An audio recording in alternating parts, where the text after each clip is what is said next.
I've been meaning to cover this watch for a while, but I never felt like it was the right time, mostly because I've never been too sure about my feeling towards it. However, that's now been solidified, so let's talk about the Tudor 1200, otherwise reference number 25000.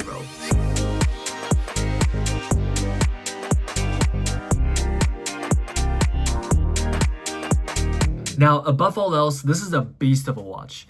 Measuring in at 45mm across and 15mm thick, there's only a very niche subset of demographic that can pull this watch off.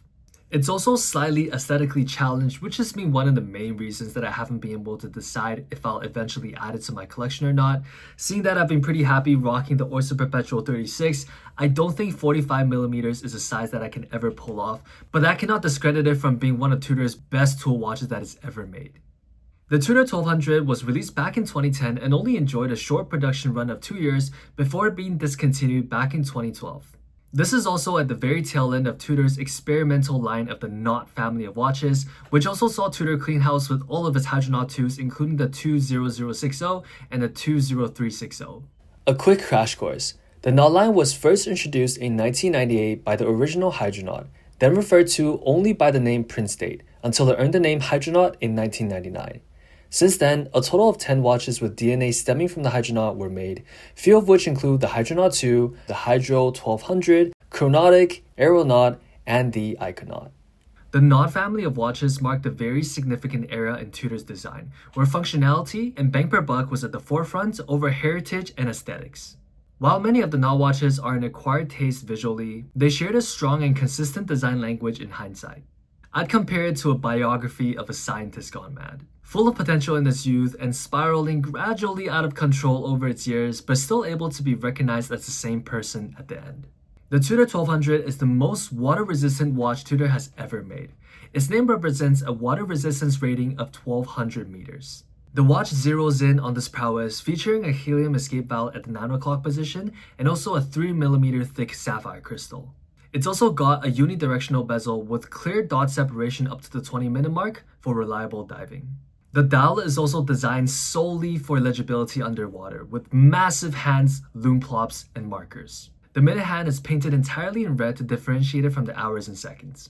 Speaking of legibility, even when you're out of the water, Tudor wants to make sure you know and the people around you know what exactly it is on your wrist. The font size on this watch is absolutely massive. I really wish I could get hands-on with this watch to show you guys, but even just by looking at product photos, you can see how big the texts are. If you have this watch on your wrist, the person beside you will definitely be able to tell that it's a Tudor first and foremost, and they might even be able to spot the depth rating because this writing right here is about the same size as the Tudor writing on my Black Bay 58. Upon its initial release in 2010, Tudor printed Hydro 1200 in red on the dial. This later changed in 2011 where Tudor changed the text to Hydro Knot 1200. Kinda makes sense that Tudor wanted to clarify that this is part of the Hydro Knot family. If that's the case, then maybe the initial Hydro 1200 was a mistake. Regardless, since this change was made in the middle of the short 2-year production run, neither of the versions really command a premium over the other. The watch comes either on a rubber strap or on a 5-link metal bracelet. Interestingly, there seems to be ceramic elements in the bracelet. I'm not too sure how I feel about it, and if I was ever to get this watch, I'll probably get it on the rubber strap. Now, I wasn't able to get a hold of its initial pricing back in 2010, but this watch is currently trading at about 5,000 to 5,007 Canadian. For such an underappreciated watch, the price is holding quite strong. It's just as bold of a price as the watch itself.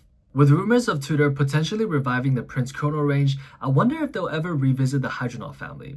It would be pretty cool if they reintroduce another watch with 1200 meters of water resistance, or maybe a little bit more.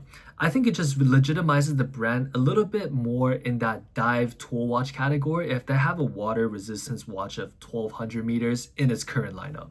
Since I'm already on this topic and predictions are free to make, I'm just gonna come out and say that I think Tudor will be making a Hydronaut 1200 2 this year for Watches and Wonders in titanium, just like how Rolex did the Deep Sea Challenge. Let's hope this ages well. And also, with the way the market's currently going, maybe it wouldn't be too far-fetched for there to be a Hydronaut 3 in the future. Seeing what that watch did to the brand previously, it could be both a blessing and a curse.